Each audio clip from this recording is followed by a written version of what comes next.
probably beats idea 1 on its own. Close the loop, P&L tracking. I want to do number 2. That one looks the best. So let's go do that. Okay. Let's just go ahead and start with that. Beautiful. Okay. And let's see what she finished it up here. And she's still overloaded. This girl. Embarrassing herself. I don't work for Claude, so I just use Claude. All right. So let's see here. Looks like she did it. She built it. So what I did, 3 agents each researched a distinct alpha lane on your tennis bot. And then we picked idea number 2, which is ELO fair value model.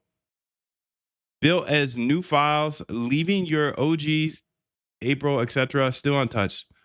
So WT ELO is what we just built. Downloads real WTA data. Rolls 530 style decay ELO forward overall plus per surface. Okay, so we have the model, which is the brain, and then we have the bot, the trader. Compares ELO fair value versus poly market price on both sides of every match. Only bets when edge is over 5 cents. The bug caught in dry run. Live testing on today's real market. Expose the poly market list already finished matches. Well, that's lame. The bot wanted to dump 500 shares on Eva at 3 cents, a player who'd already lost. After the fix, the only live bet it fired was one clean one. Okay, good. Let's go ahead and get this on the I'm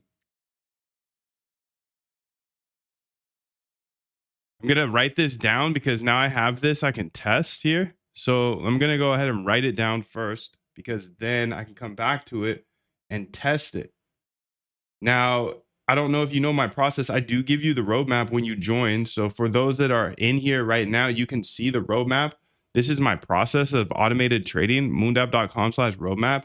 When you come to the Zoom, I just try to give you a ton of bonuses. One is the API and another is the roadmap. And these are the other two. But this bonus roadmap will show you my framework that I follow, which is coming down to researching ideas, coming up with ideas. Like today, I just came up with an idea.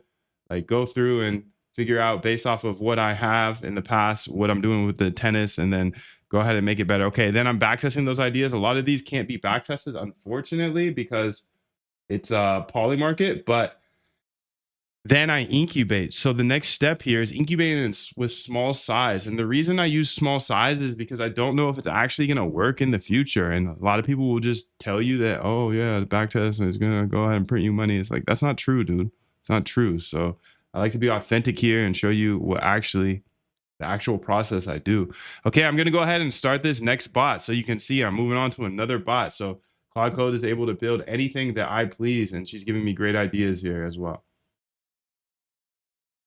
Okay, the grid lick price comes from the snapshot that lags partial liquidations. The fresh value needs one hyperliquid clearinghouse call per trader. How aggressively should I refresh?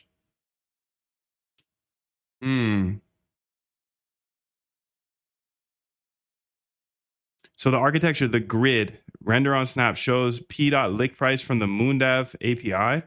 Cache 30 seconds in the worker, okay. The detail drawer fetches fresh liquidation from hyperliquid per trader. We need to talk about this a little more. Tell me more about this. Are we using the hyperliquid API for part of this? Because I do get rate limited when I'm using the app now. So this is actually a whole nother maybe kind of problem we need to address prior to moving forward. Can you tell me what uses the Moondav API versus which is using the hyperliquid API? Because if we're looking at price on the hyperliquid API, we could move that to the Moondav API. And that will make it so I don't run into these rate limits, you know?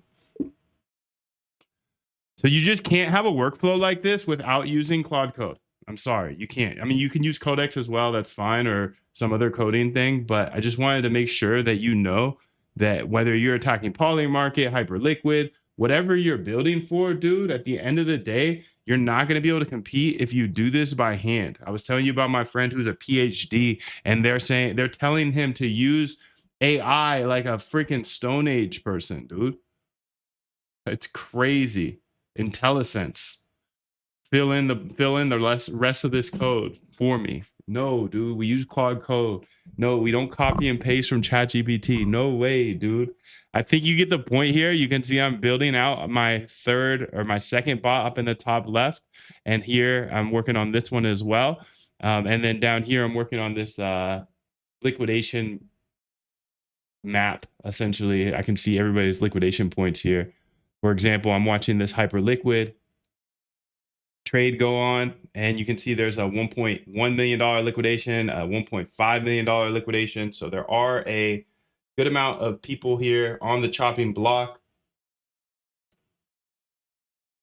that I'm just watching. I'm just watching because I come up with new ideas, and then I go ahead and backtest those ideas, see if they work in the past. If they work in the past, hey, they might work in the future. So I build bots for them. And this is just literally my process I'm showing each and every day. Let's go ahead and see what she said here. Here's the full audit. 2 different APIs are in play. Moondev API, okay. And then you can see this is where I get rate limited every once in a while. So I want to go ahead and fix that. Pulled every 15 seconds continuously. Live price all mids. Used for fresh trader. Okay. Why you're getting rate limited? Hyperliquid rate limits your IP. Yes, that's exactly what it does. Both harming that.